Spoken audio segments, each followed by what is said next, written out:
Healing after narcissistic abuse is often painted with too broad a brush. Much of the advice out there assumes that once you're redone with therapy or journaling or whatever other modality you're reworking with, you should just naturally feel better.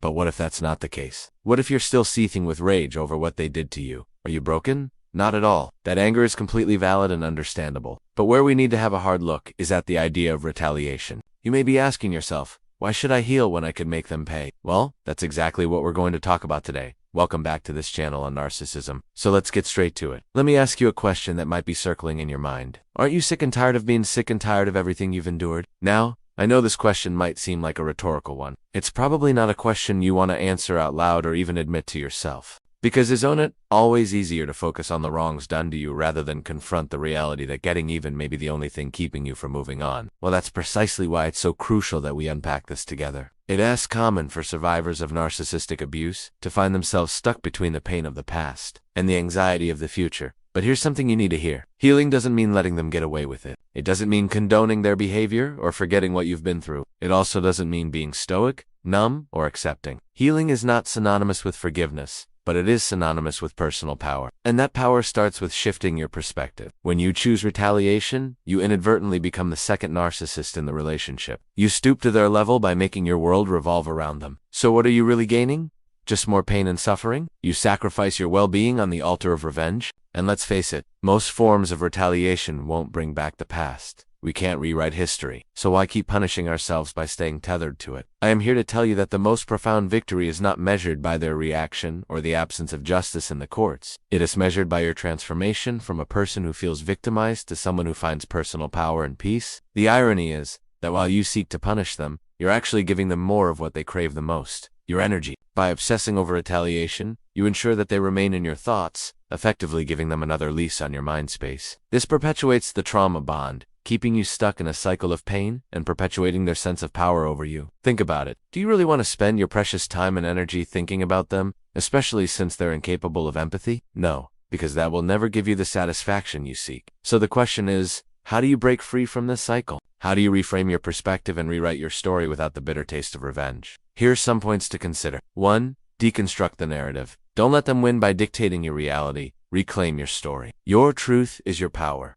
Question their version of events. Were their actions really as horrific as they made them out to be? Were their intentions as malicious as you believed? Or was there any possibility of them being misguided or mischaracterized? Seek to understand their motivations, not to excuse their behaviors, but to put their actions into context. This reframing process helps in neutralizing their toxicity and minimizes the hold they have over your emotional well-being. 2. Recognize the aftermath. Immediately after the abuse, you're hit with an emotional tsunami of anger, injustice, and a deep-seated desire for them to make you pay. But this is a phase that can last for months, years, or even decades if left unchecked. Understand that this aftermath is a natural response to the trauma you've endured. Acknowledge these feelings, instead of suppressing or denying them. Allow yourself to feel them, process them, and then consciously choose to detach. This conscious choice is pivotal. It signifies that you're no longer a helpless victim, but an empowered survivor ready to chart their own course. 3. Disconnect. To detach. You need to disconnect from the physical spaces, digital platforms, and mutual acquaintances that serve as constant reminders of the narcissistic relationship. It's about breaking the chains of association, severing the ties that still bind you to them. And remember, this doesn't mean burning bridges. It means building safeguards to protect your emotional well-being. Block their number, mute their accounts. Curate your social media experience to exclude any trace of them. This might be challenging initially, but it's essential for your healing. 4. Invest in yourself. Now that you've disconnected, invest this newfound mental and emotional space in yourself. Think about all the hobbies you've always wanted to pursue, the skills you've wanted to learn, or the personal projects you've put on the back burner. This is your time to shine. Pursue those dreams. Nurture those passions. It's about rediscovering and investing in the things that genuinely matter to you. Remember, you're not doing this to prove anything to anyone, least of all the narcissists. You're doing it for yourself. 5. Strategically empower yourself. As you invest in your personal growth, simultaneously build strong boundaries around your new life. Be cautious about the information you share and the people you trust. Narcissists thrive on manipulation and deception, so it's crucial to be vigilant. You don't have to share your deepest feelings or personal details with everyone. It's okay to be guarded. It's healthy to be selective. As you rebuild your life, do so strategically. Ensure your emotional and psychological well-being are safeguarded at every turn. 6. Cultivate your circle. Nurture your existing relationships with friends and family who provide genuine love and support. If you feel comfortable, consider joining support groups where you can connect with others who have had similar experiences. Sharing your story and listening to others can be immensely healing. Remember, you're not alone in this journey. There are people who care about you and want to support you. Lean on them. 7. Discover your purpose. This is a powerful step towards reclaiming your life. Reflect on the skills and passions you've developed and identify how you can use them to create positive change. This could involve volunteering, mentoring, or even starting a business. The key is to channel your experiences into something constructive, thereby transforming pain into purpose. 8. Celebrate your journey.